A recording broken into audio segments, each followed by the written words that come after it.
Olá pessoal, sejam muito bem-vindos à nossa disciplina de Biologia Molecular do curso de Licenciatura em Ciências Biológicas e hoje a gente vai finalizar essa disciplina com a nossa quarta aula e nessa quarta aula a gente vai abordar a unidade 5 do caderno didático de vocês que fala dos mecanismos relacionados com a tradução, ou seja, a síntese de proteínas e com o código genético.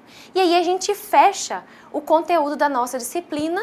É claro que a gente não esgota a área de biologia molecular, mas a gente traz bastante informação que vai dar um conhecimento sólido para vocês exercerem a profissão de vocês como futuros professores, pesquisadores, cientistas e que eventualmente possam vir a trabalhar nessa área de biologia molecular.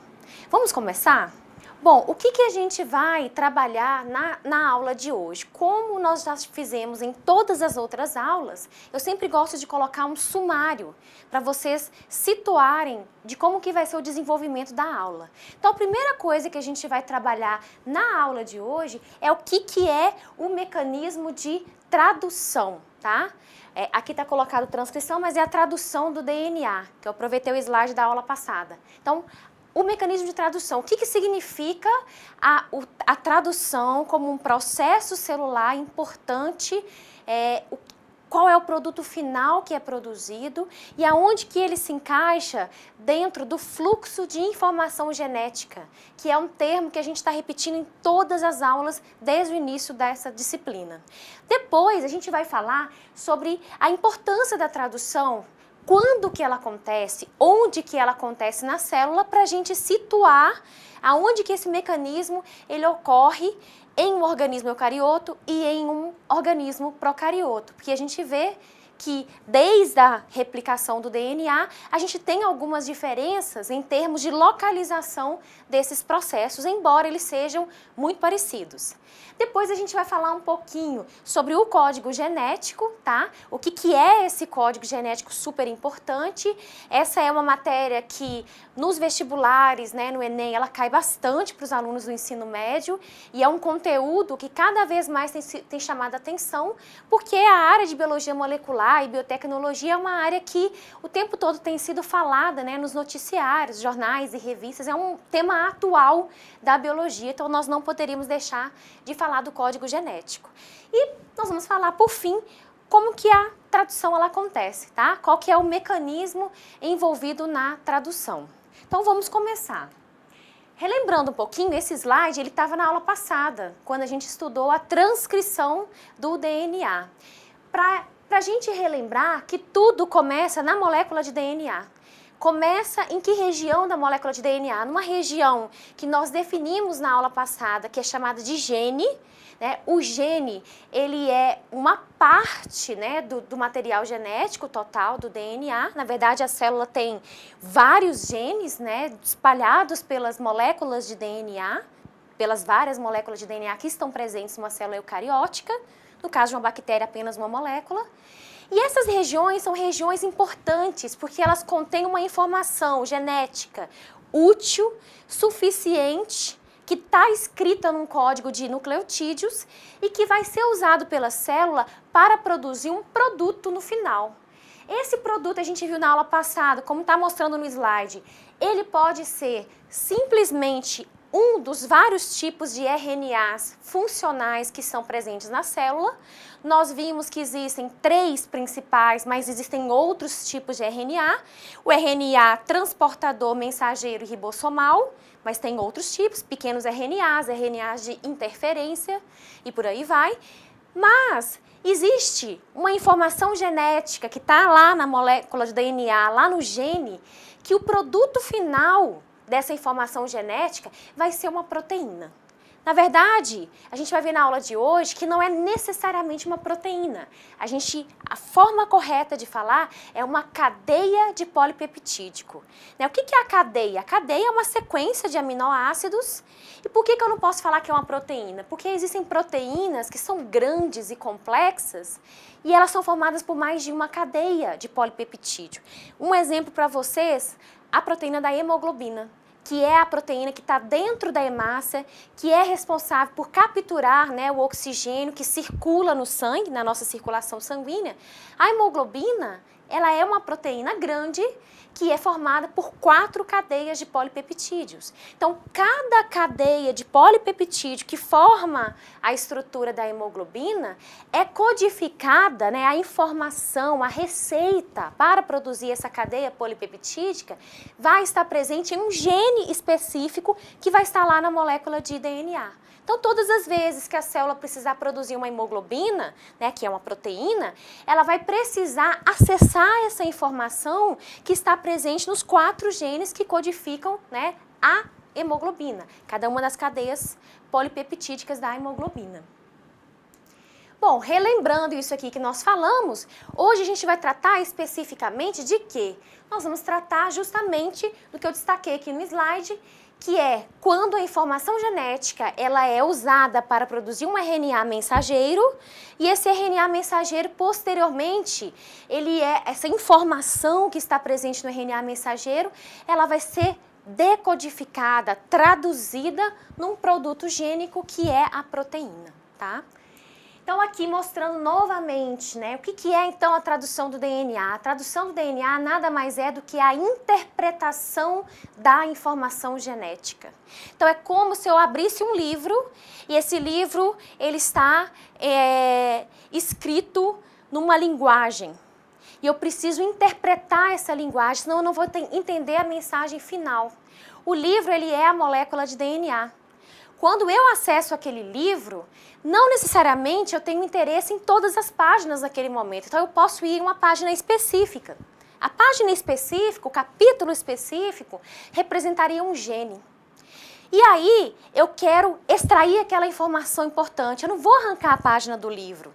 O que eu posso fazer? Eu vou transcrever trechos desse capítulo. Eu vou transcrever parte da informação que está presente no livro.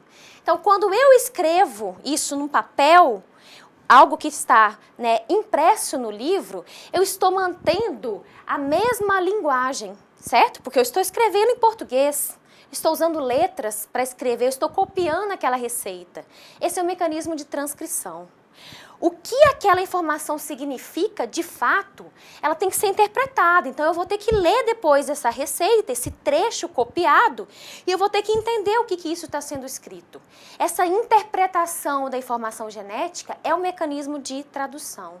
E, no final das contas, o que esse mecanismo de tradução ele vai produzir? Ele vai produzir uma proteína, que é uma biomolécula importantíssima da célula, porque realiza todas as atividades celulares, tudo está envolvendo proteína, né? Desde função estrutural até função enzimática, várias funções elas executam dentro da célula, e ela tem um código diferente, ela tem uma linguagem diferente, ela não tem uma linguagem de nucleotídeo, ela tem uma linguagem de aminoácido. Então, esse código, ele vai ter que ser traduzido, ele vai ter que ser interpretado. E esse é o mecanismo de tradução. Então, é um mecanismo responsável pela síntese, né, que é a mesma coisa que produção, de todas as proteínas celulares, e eu coloquei aqui virais também, porque o vírus nada mais é do que uma estrutura formada por proteína e ácido nucleico, que pode ser DNA ou RNA, e para ele se multiplicar, ele tem que parasitar uma célula, obrigatoriamente, usar a maquinaria celular para produzir as suas novas proteínas e formar as novas estruturas virais, as novas partículas virais.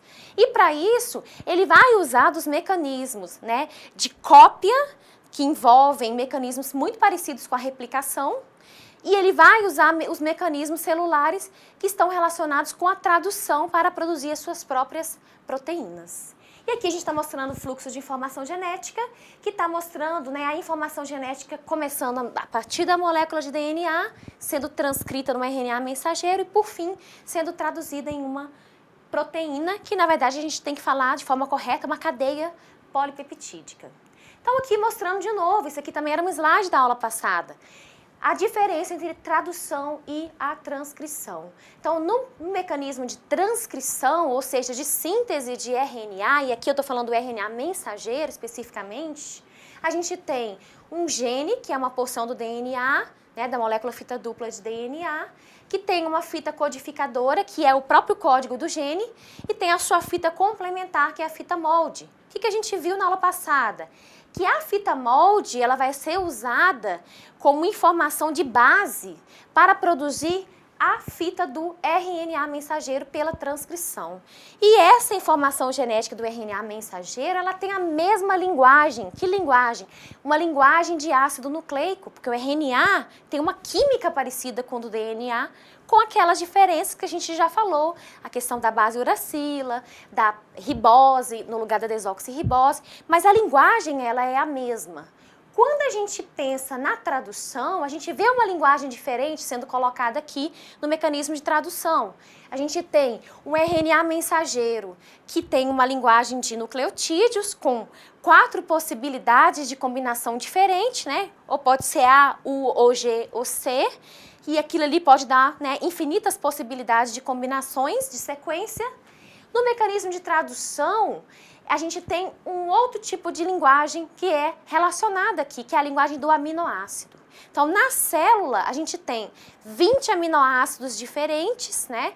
Esses 20 aminoácidos podem ser usados em diferentes combinações de sequência para produzir uma infinidade de proteínas, de cadeias de polipeptídico diferentes, mas ele tem uma linguagem química diferente da molécula de RNA mensageiro.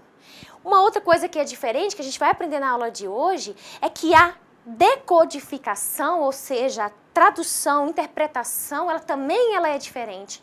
Ela não é 1 para 1, ou seja, cada nucleotídeo não vai ser interpretado em um aminoácido. Na verdade, ela é feita 3 para 1. A cada 3 nucleotídeos, né, seguindo uma orientação 5 linha, 3 linha, essa é a orientação da vida, né, que a gente já falou, inclusive no fórum de discussão, a gente tem um código novo sendo acrescentado. Então, ali, por exemplo, a gente tem a primeira trinca, ou seja, os 3 primeiros nucleotídeos, estão ali representados pelo AUG, e o AUG é o código para que, né, no processo de tradução, seja interpretado, através da leitura do RNA mensageiro, como o aminoácido metionina.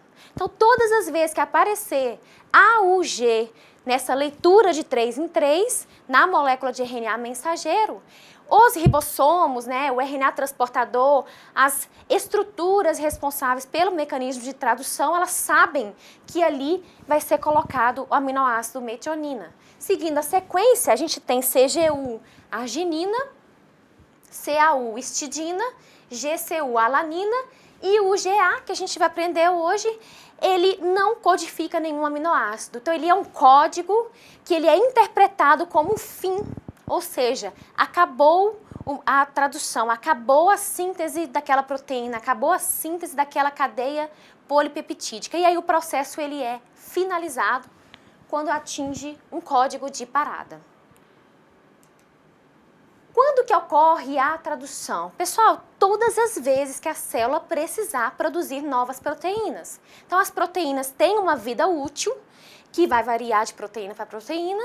A célula metabolicamente ativa, ela está em intensa atividade, ela vai precisar sempre de muitas proteínas.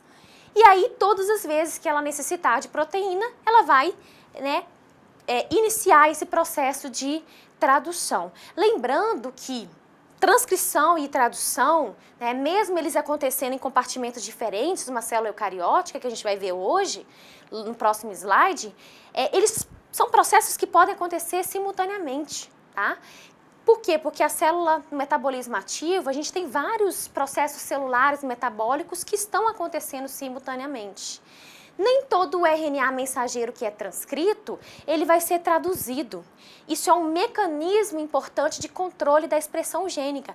Pode ser que vários RNA sejam produzidos daquele mesmo gene, transcritos, né, a partir daquele mesmo gene, e alteração no ambiente, alguma mudança percebida pela célula, faça com que ela prefira degradar aqueles RNAs mensageiros do que gastar energia produzindo aquelas proteínas. Então, a célula ela controla justamente esse balanço de quantidade de RNA mensageiro que é produzido e quantidade de proteína que é produzido na célula, quais são produzidas, quando, onde, de acordo com a demanda do metabolismo celular. Então, essa imagem também era uma imagem de uma aula passada.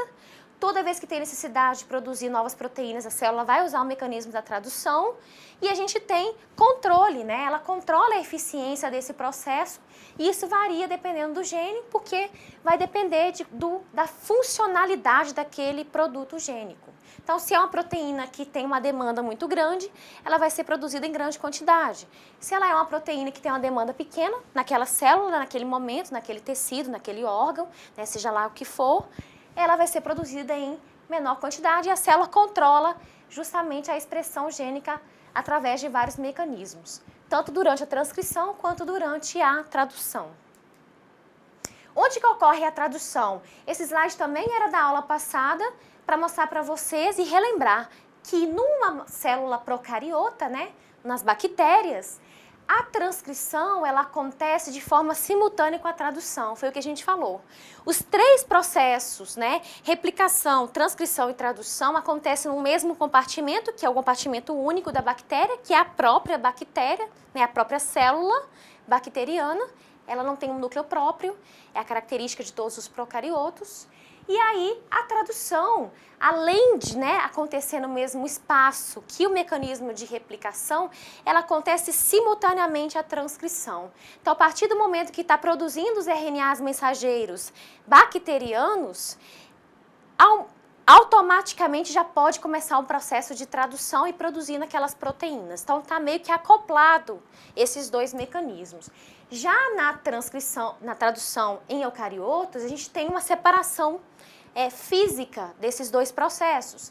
Enquanto a replicação e a transcrição acontecem no núcleo, que é o compartimento onde está o DNA principal da célula, a tradução ela vai acontecer no citoplasma.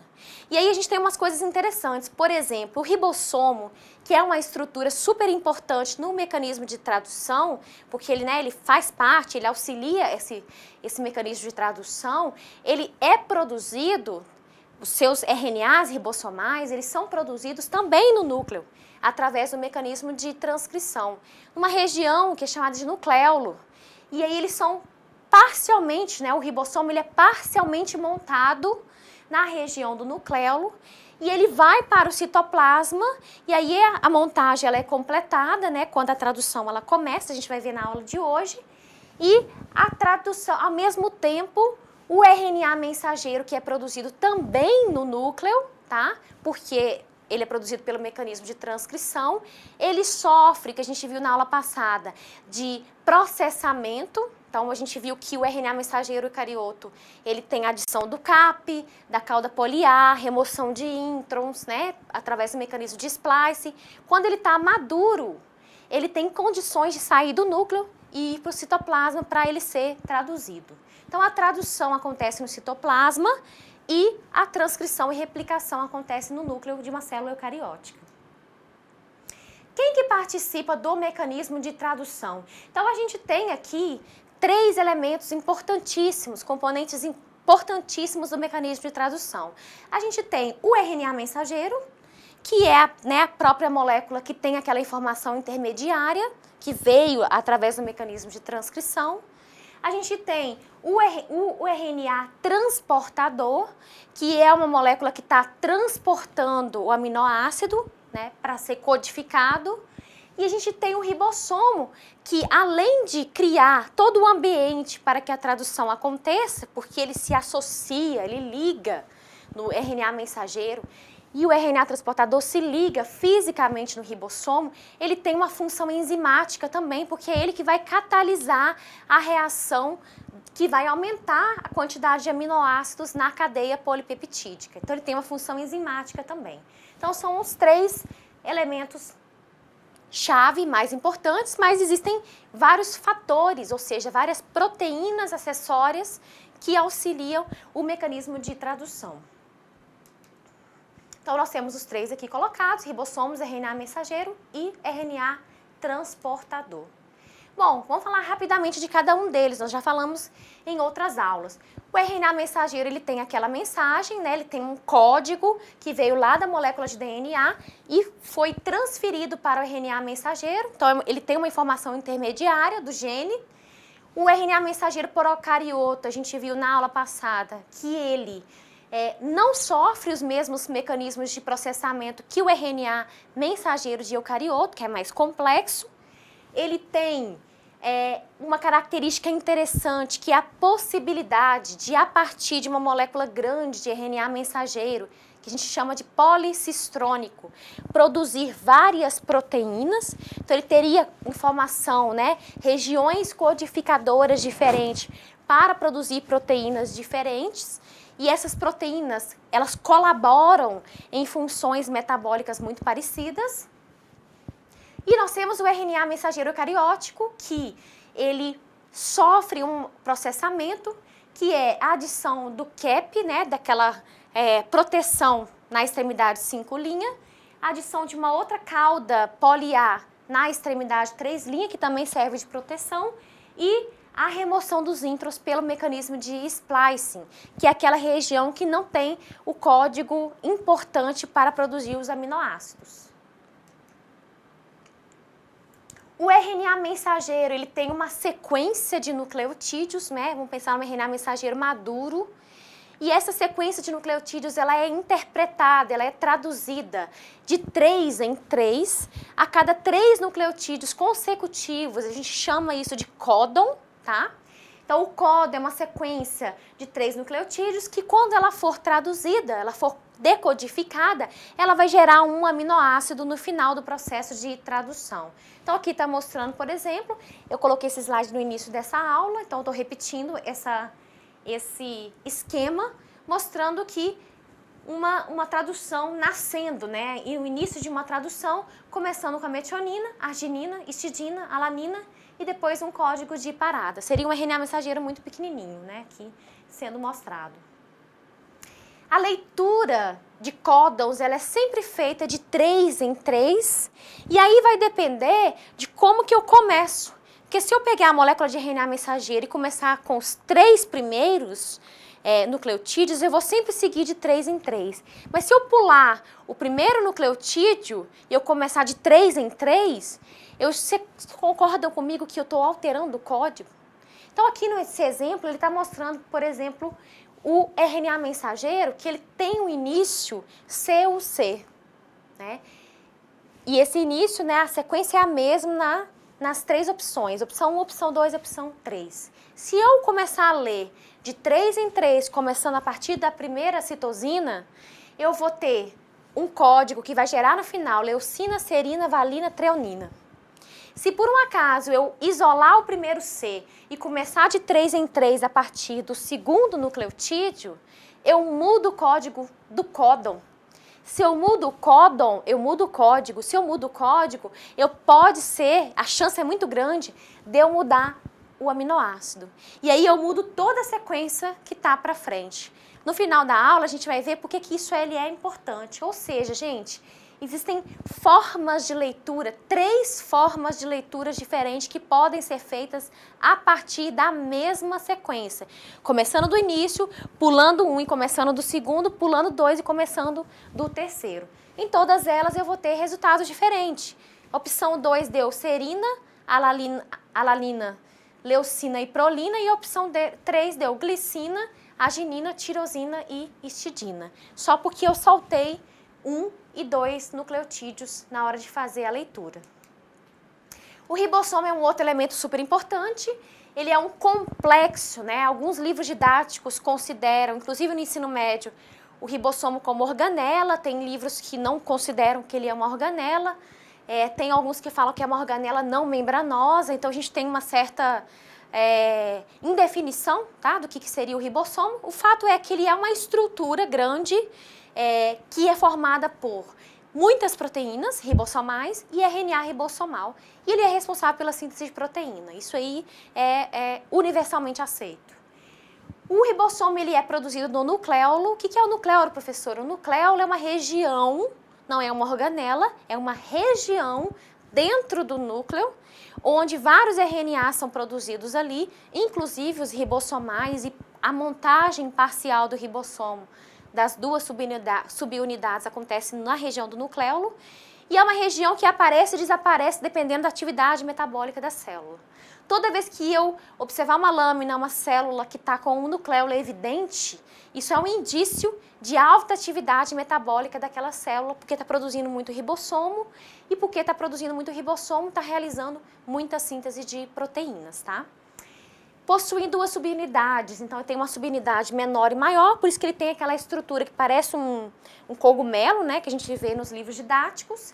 São diferentes entre procariotos e eucariotos, então eles formam estruturas de tamanhos diferentes, não só tamanhos diferentes, mas eles têm algumas diferenças, a gente vai ver por que isso é importante. E possuem 3 sítios de ligação, aonde o RNA transportador ele vai se ligar, que a gente chama de EPA, sítio E, sítio P e sítio A. Então aqui está mostrando os 2 tipos de ribossomos que tem nos seres vivos. Um ribossomo bacteriano de procariotos é chamado de ribossomo 70S e o ribossomo dos eucariotos é chamado de ribossomo 80S. Por que tem essa diferença, professora? S é uma unidade de medida que é usada no laboratório, numa análise específica, que é uma análise para medir o tamanho do ribossomo. Então, ou seja, o ribossomo de bactéria, ele é menor, porque ele é 70, comparado com o ribossomo de um eucarioto, que é 80S, tá? Isso aí de forma bem simplificada, só para vocês saberem. Então, se eu pegar e separar as duas subunidades, eu tenho uma subunidade 50S e 30S. Professora, por que quando eu somo 50 e 30 dá 80 e a gente fala que o ribossomo ele é 70?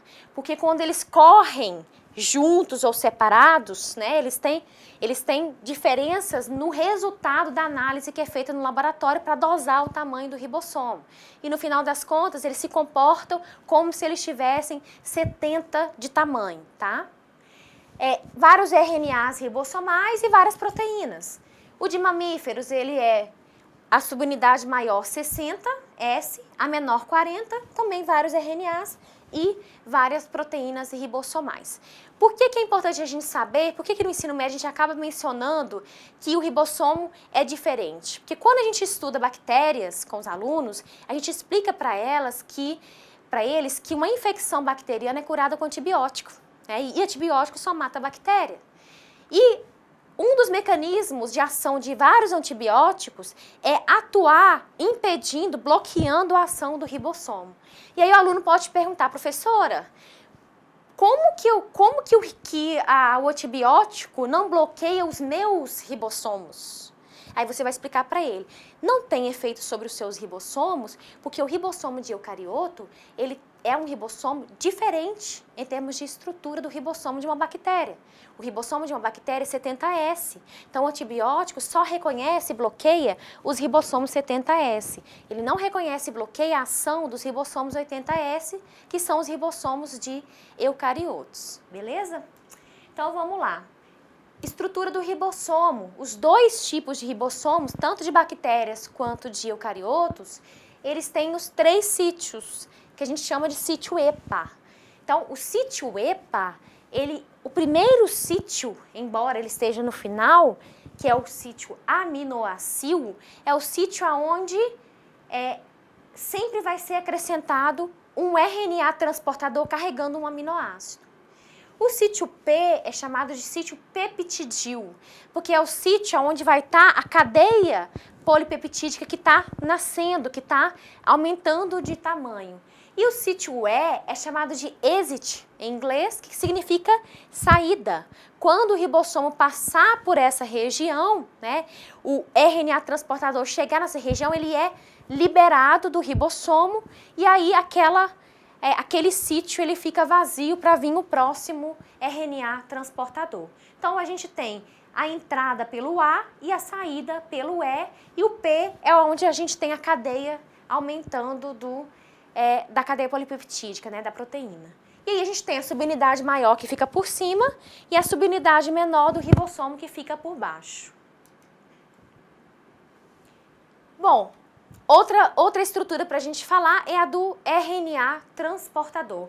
O RNA transportador, ele tem uma estrutura que parece uma folha de trevo, ele tem uma extremidade lá em cima, que é a extremidade 3' que carrega o aminoácido, então ele é específico para aquele aminoácido, e ele tem um braço lá embaixo, que é chamada de alça de anticódon, que está aqui destacada em azul, que tem um código de 3 nucleotídeos, que é chamado de anticódon. O que eu falei para vocês? Lá no RNA mensageiro, a cada 3 nucleotídeos eu tenho uma estrutura de um códon, tá? Fazendo a leitura no sentido 5', 3'. Como que o RNA transportador que está transportando o aminoácido, ele vai saber qual é o aminoácido que ele vai ter que adicionar, que ele vai ter que levar lá no ribossomo e que vai ser exatamente compatível com o código que está presente no RNA mensageiro.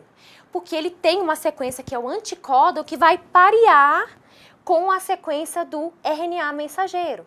Então aqui, ó, por exemplo, que está mostrando GAA, ela é uma sequência complementar, né? Aqui ele está 3', 5', complementar a sequência do códon no RNA mensageiro 5', 3'. Então, se houver complementariedade, o RNA transportador, ele vai saber que ele está carregando o aminoácido correto, né? E o ribossomo também vai saber que está sendo adicionado o aminoácido correto na cadeia polipeptídica que está em crescimento. O RNA transportador, ele existe em número aproximado de 20 RNAs transportadores, mas a gente tem 64 possibilidades de códigos, né, de códons de 3 nucleotídeos diferentes. Ou seja, eu tenho muito mais códon do que a quantidade de RNA transportador. E isso intrigou, né? E a quantidade de aminoácidos, né? Que eu falei que são 20 no total. Isso intrigou os cientistas por muitos anos. Ué, então eu tenho muito mais chance de produzir aminoácidos, mas no final das contas eu tenho só 20 aminoácidos e 20 RNAs transportadores. Como que isso é possível? Será que alguns não são utilizados? Na verdade, pessoal, o que eles descobriram é que existe uma certa redundância na quantidade de códons. Então, existem alguns códigos que são muito parecidos entre si, só mudam um nucleotídeo, que a gente vai ver que ele está na posição 3 do códon, e que vai codificar para o mesmo aminoácido, e então ele vai ser carregado pelo mesmo RNA transportador. Aqui está mostrando uma imagem, né? Mostrando novamente só o RNA mensageiro, aqui com o códon AUG, e o que eu falei para vocês, existe um pareamento do RNA transportador, que tem uma estrutura do anticódon embaixo e está carregando o aminoácido correspondente ao códon do RNA mensageiro. Nesse caso aqui, o AUG, toda vez que aparecer no RNA mensageiro, vai ser adicionado nessa decodificação a metionina, que é um aminoácido. E aí, os cientistas descobriram na década de 60 que existe um código genético, ou seja, existe um conjunto de regras em que eu consigo saber exatamente qual é a codificação, qual é a interpretação. Então, eu sei que todas as vezes que aparecer AUG, a célula vai interpretar como metionina. Tá? Então, essa correspondência entre o código que está presente no RNA mensageiro e o aminoácido correspondente, ela é chamada de código genético.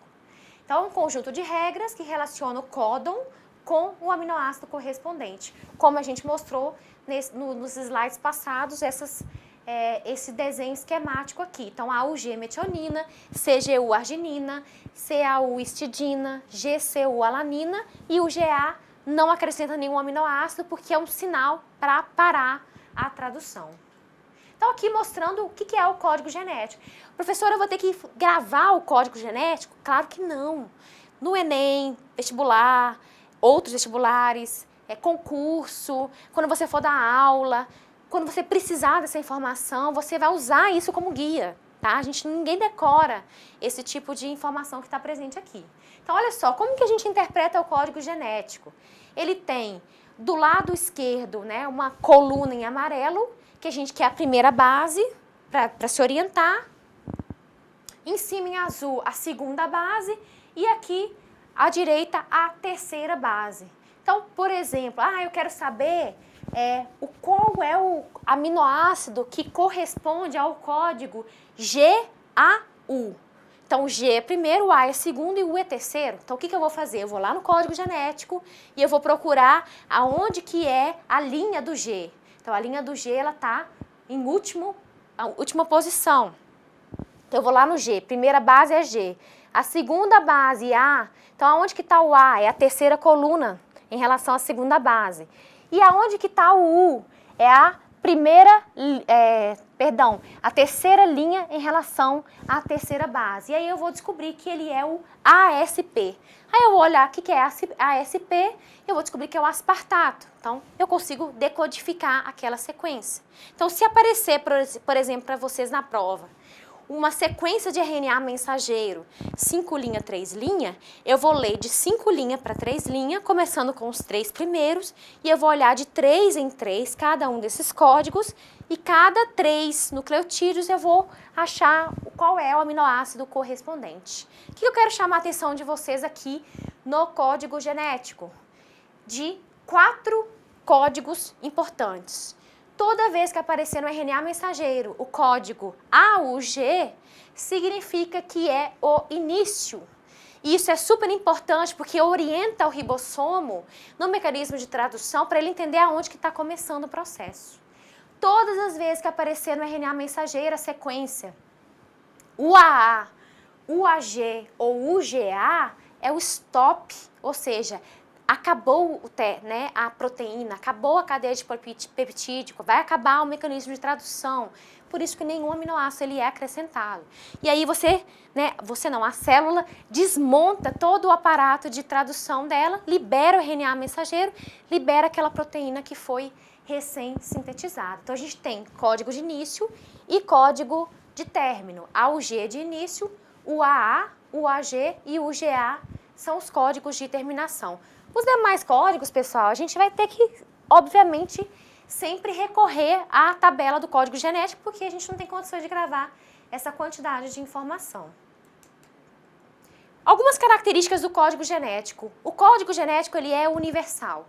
O que isso significa? Significa que se eu estiver trabalhando com um RNA mensageiro, que eu isolei de um verme, de uma planta, de uma bactéria e de um ser humano, e eu quiser interpretar aquele RNA mensageiro, ou seja, dar o código de aminoácido correspondente para ele, eu vou usar a mesma tabela de código genético, tá? A mesma. Ou seja, todas as vezes que aparecer AUG, eu sei que é metionina independente do organismo. Ele é universal, aquele código. Existem diferenças? Existem exceções para o processo de tradução que acontece nas mitocôndrias, tá? Mas, de maneira geral, a gente praticamente pode considerar que o código genético ele é universal. É o mesmo código para todos os organismos. Existem 64 possíveis códons. Se você contar aqui na tabela do código genético, vão ter 64 opções de códons diferentes, mas a gente só tem 20 aminoácidos. Como que isso é possível? O que eles descobriram? Que o código genético ele é redundante, ou seja, existe possibilidade de mais de um códon codificar o mesmo aminoácido.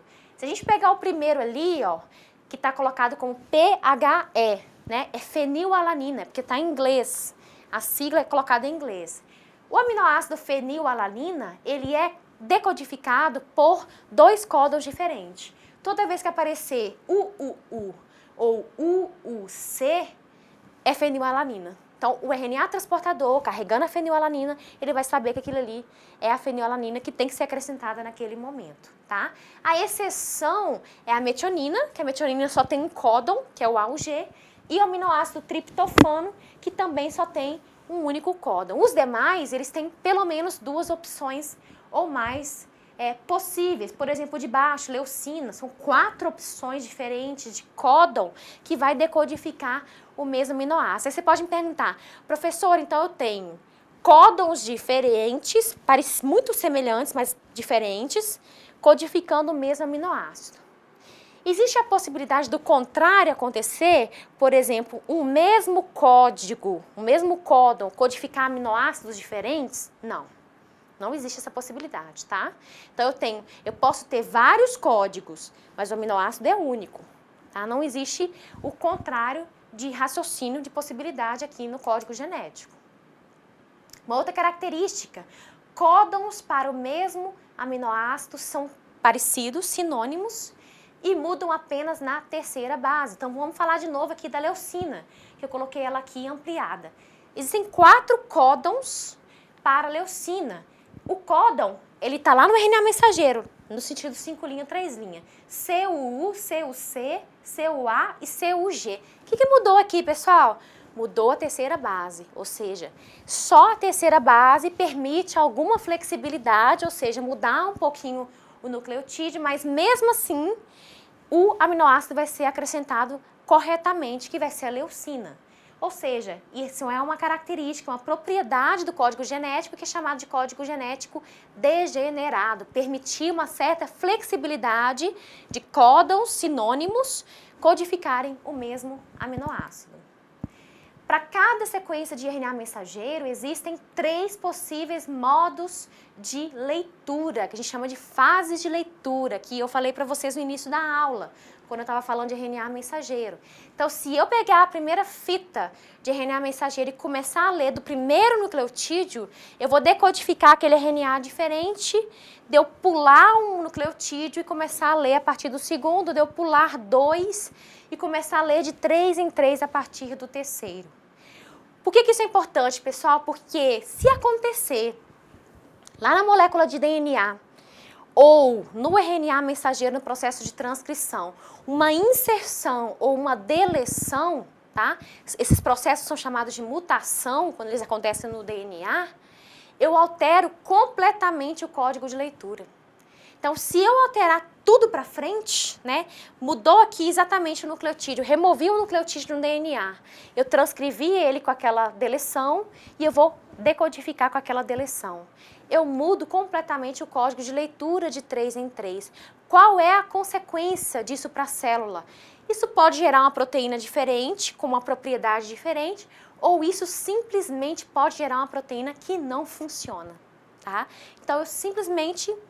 é um produto gênico que vai ser deletado, ou seja, a célula não perdeu a funcionalidade para aquele produto gênico, porque não vai gerar a proteína com aquela funcionalidade. Cada aminoácido, ele tem uma posição importante na estrutura e na funcionalidade da proteína. Então, se eu mudo o código, eu mudei toda a leitura para frente, eu mudei toda a sequência de aminoácidos e eu posso gerar uma proteína completamente diferente. E aí vocês podem me perguntar, professora, como que o ribossomo vai saber a partir de que momento que ele vai ler de 3 em 3? Uma das formas do ribossomo saber isso, né, é através da leitura, dele encontrar o códon da metionina. Então, quando ele encontra um A ou G, ele sabe que ele vai ler de 3 em 3 a partir desse códon da metionina. Então, a metionina, né, o código da metionina no RNA mensageiro, vai orientar a leitura de 3 em 3 do ribossomo no mecanismo de tradução. Então, vamos falar agora rapidamente dos mecanismos de tradução, são muito mais simples do que a gente estudou em transcrição.